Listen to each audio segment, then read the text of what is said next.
باللہ من الشیطان الرجیم بسم اللہ الرحمن الرحیم السلام علیکم ورحمۃ اللہ وبرکاتہ۔ الحمدللہ نحمدہ ونستعینہ ونستغفرہ ونؤمن بہ ونتوکل علیہ من شرور انفسنا ومن سیئات اعمالنا من يهدي الله فلا مضل له ومن يضلل فلا هادي له ونشهد ان لا اله الا الله ونشهد ان محمدا عبده ورسوله اما بعد۔ میرا بیان ہے کفر کی حقیقت۔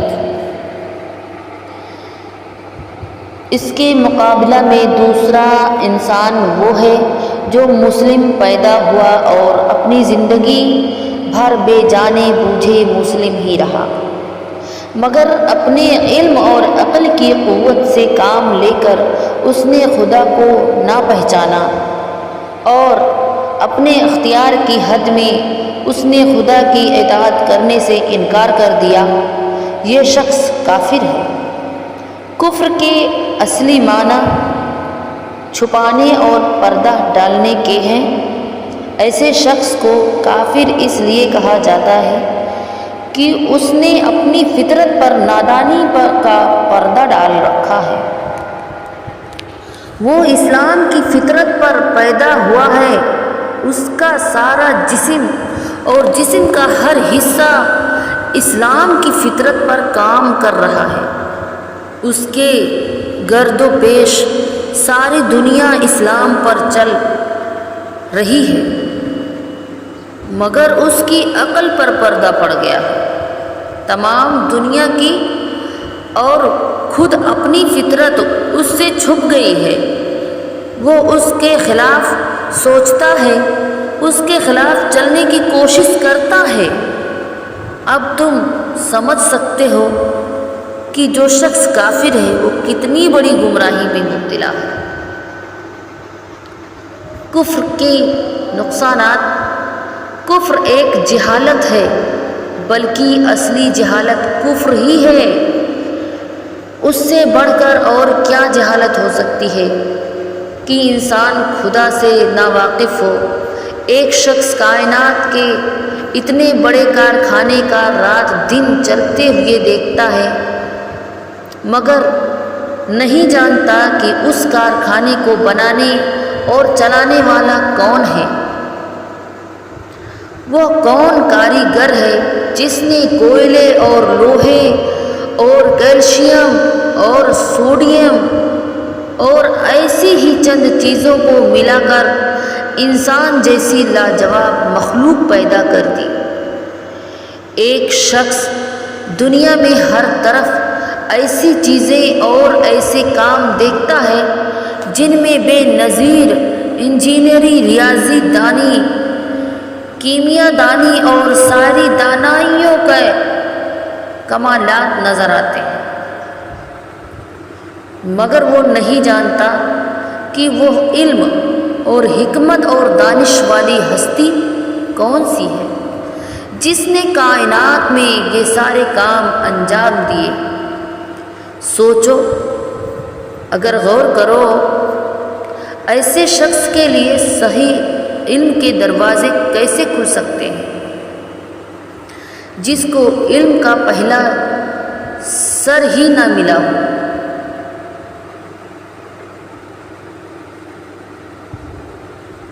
وہ خواہ کتنا ہی غور فکر کرے اور کتنی ہی تلاش و تجسس میں سر کھپائے، اس کو کسی شعبے میں علم کا سیدھا اور یقینی راستہ نہ ملے گا، کیونکہ اس کو شروع میں بھی جہالت کا اندھیرا نظر آئے گا اور آخر میں بھی وہ اندھیرے کے سوا کچھ نہ دیکھے گا۔ کفر ایک ظلم ہے، بلکہ سب سے بڑا ظلم کفر ہی ہے۔ تم جانتے ہو کہ ظلم کسے کہتے ہیں؟ ظلم یہ ہے کہ کسی چیز سے ان کی طبیعت اور فطرت کے خلاف زبردستی کام لیا جائے۔ تم کو معلوم ہو چکا ہے کہ دنیا میں جتنی چیزیں ہیں سب اللہ کی تابع فرمان ہیں اور ان کی فطرت ہی اسلام یعنی قانون خداوندی کی اطاعت ہے۔ خود انسان کا پورا جسم اور اس کا ہر حصہ اسی فطرت پر پیدا ہوا ہے۔ خدا نے ان چیزوں پر انسان کو حکومت کرنے کا تھوڑا سا اختیار تو ضرور دیا ہے، مگر ہر چیز کی فطرت یہ چاہتی ہے کہ اس سے خدا کی مرضی کے مطابق کام لیا جائے۔ لیکن جو شخص کفر کرتا ہے وہ ان سب چیزوں سے ان کی فطرت کے خلاف کام کر لیتا ہے۔ وہ اپنے دل میں دوسروں کی بزرگی اور محبت اور خوف کے بت بٹھاتا ہے، حالانکہ دل کی فطرت یہ چاہتی ہے کہ اس میں خدا کی بزرگی اور محبت اور خوف ہو۔ وہ اپنے تمام اعضاء سے اور دنیا کی ان سب چیزوں سے جو اس کے اختیار میں ہے خدا کی مرضی کے خلاف کام لیتا ہے، حالانکہ ہر چیز کی طبیعت یہ چاہتی ہے کہ اس سے قانون خداوندی کے مطابق کام لیا جائے۔ بتاؤ ایسے شخص سے بڑھ کر وہ کون ظالم ہوگا جو اپنی زندگی میں ہر وقت ہر چیز پر حتیٰ کہ خود اپنے وجود پر بھی ظلم کرتا رہے۔ کفر صرف ظلم ہی نہیں، بغاوت اور ناشکری اور نمک حرامی بھی ہے۔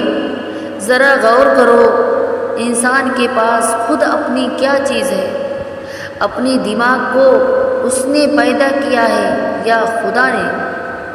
اپنے دل، اپنی آنکھوں اور اپنی زبان اور اپنے ہاتھ پاؤں اور اپنے تمام اعضاء کا وہ خود خالق ہے یا خدا؟ اس کے گرد و پیش جتنی چیزیں ہیں ان کو پیدا کرنے والا خود انسان ہے یا خدا؟ ان سب چیزوں کو انسان کے لیے مفید اور کارآمد بنانا اور انسان کو ان کے استعمال کی قوت دینا انسان کا اپنا کام ہے یا خدا کا؟ تم کہو گے یہ سب چیزیں خدا کی ہیں، خدا ہی نے ان کو پیدا کیا ہے، خدا ہی ان کا مالک ہے اور خدا ہی کی بخشش سے یہ انسان کو حاصل ہوئی ہے۔ جب اصل حقیقت یہ ہے تو اس سے بڑا باغی کون ہوگا جو خدا کے دیے ہوئے دماغ سے خدا ہی کے خلاف سوچنے کی خدمت لے، خدا کے بخشے ہوئے دل میں خدا ہی کے خلاف خیالات رکھے۔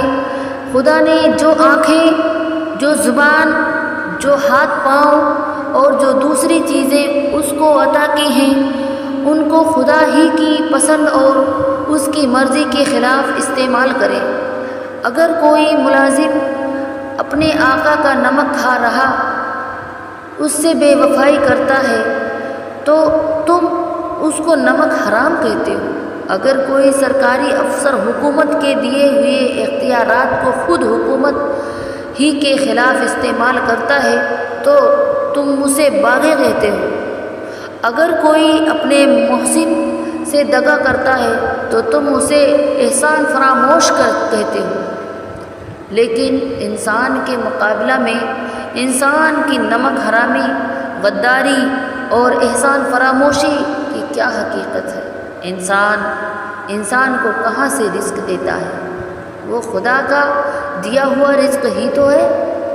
حکومت اپنے ملازموں کو جو اختیار دیتی ہے وہ کہاں سے آئے؟ خدا تو اس کو فرما روائی کی طاقت دی ہے۔ کوئی احسان کرنے والا دوسرے شخص پر کہاں سے احسان کرتا ہے؟ سب کچھ خدا ہی کا تو بخشا ہوا ہے۔ انسان پر سب سے بڑا حق اس کے ماں اور باپ کا ہے، مگر ماں اور باپ کے دل میں اولاد کے لیے محبت کس نے پیدا کی؟ ماں کے سینے میں دودھ کس نے اتارا؟ باپ کے دل میں یہ بات کس نے ڈالی کہ اپنے گاڑھے پسینے کی کمائی گوشت پوست کے ایک بیکار لوتھڑے پر خوشی خوشی لٹا دے اور اس کی پرورش اور تعلیم و تربیت میں اپنا وقت، اپنی دولت، اپنی آسائش سب کچھ قربان کر دے؟ اب بتاؤ کہ جو خدا انسان کا اصلی محسن ہے، حقیقی بادشاہ ہے، سب سے بڑا پروردگار ہے، اگر اسی کے ساتھ انسان کفر کرے، اس کو خدا نہ مانے، اس کی بندگی سے انکار کرے اور اس کی اطاعت سے منہ موڑے، تو وہ کیسی سخت بغاوت ہے، کتنی بڑی احسان فراموشی اور نمک حرامی ہے۔ کہیں یہ نہ سمجھ لینا کہ کفر سے انسان خدا کا کچھ بگاڑتا ہے۔ جس بادشاہ کی سلطنت اتنی بڑی ہے کہ ہم بڑی سے بڑی دوربین لگا لیں، اب تک یہ معلوم نہ کر سکے کہ وہ کہاں سے شروع ہوتی ہے اور کہاں ختم ہوتی ہے۔ جس بادشاہ کی طاقت اتنی زبردست ہے کہ ہماری زمین اور سورج اور مریخ اور ایسے ہی کروڑوں سیارے اس کے اشاروں پر گیند کی طرح پھر رہے ہیں، جس بادشاہ کی دولت ایسی بے پایہ ہے کہ ساری کائنات میں جو کچھ ہے اسی کا ہے، اس میں کوئی حصہ دار نہیں، جو بادشاہ ایسا بے نیاز ہے کہ سب اس کے محتاج ہیں، بھلا انسان کی کیا ہستی ہے کہ اس کے ماننے اور نہ ماننے سے ایسے بادشاہ کو کوئی نقصان ہو۔ اس سے کفر اور سرکشی اختیار کر کے انسان اس کا کچھ بھی نہیں بگاڑتا، البتہ خود اپنی تباہی کا سامان کرتا ہے۔ کفر اور نافرمانی کا لازمی نتیجہ یہ ہے کہ انسان ہمیشہ کے لیے ناکام و نامراد ہو جائے۔ ایسے شخص کو علم سیدھا راستہ کبھی نہ مل سکے گی، کیونکہ جو علم خود اپنے خالق کو نہ جانے وہ کس چیز کو صحیح جان سکتا ہے؟ اس کی عقل ہمیشہ ٹیڑھے راستہ پر چلے گی، کیونکہ جو عقل خود اپنے بنانے والے کے پہچاننے میں غلطی کر رہا ہو اور کس چیز کو صحیح سمجھ سکتی ہے، وہ اپنی زندگی کے سارے معاملات میں ٹھوکروں پر ٹھوکریں کھائے گا، اس کے اخلاق خراب ہوں گے، اس کا تمدن خراب ہوگا، اس کی معاشرت خراب ہوگی، اس کی معیشت خراب ہوگی، اس کی حکومت اور سیاست خراب ہوگی، وہ دنیا میں بدنامی پھیلائے گا، کشت و خون کرے گا، دوسروں کے حقوق چھینے گا، ظلم و ستم کرے گا، خود اپنی زندگی کو اپنے برے خیالات اور اپنی شرارت اور بدعمالی سے اپنے لیے تلخ کرے گا۔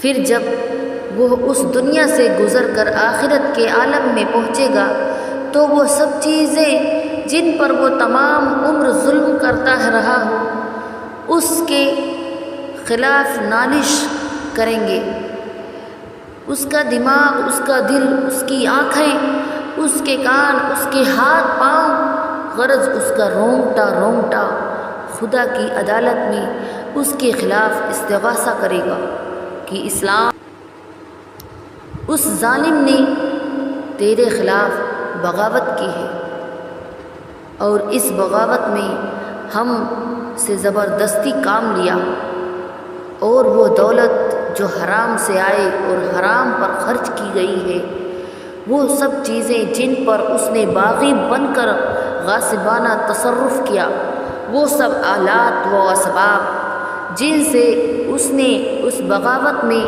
کام لیا، اس کے مقابلہ میں فریادی بن کر آئیں گے، اور خدا جو حقیقی مصنف ہے اور مظلوموں کی داد رسی میں اس باغی کو ذلت کی سزا دے گا۔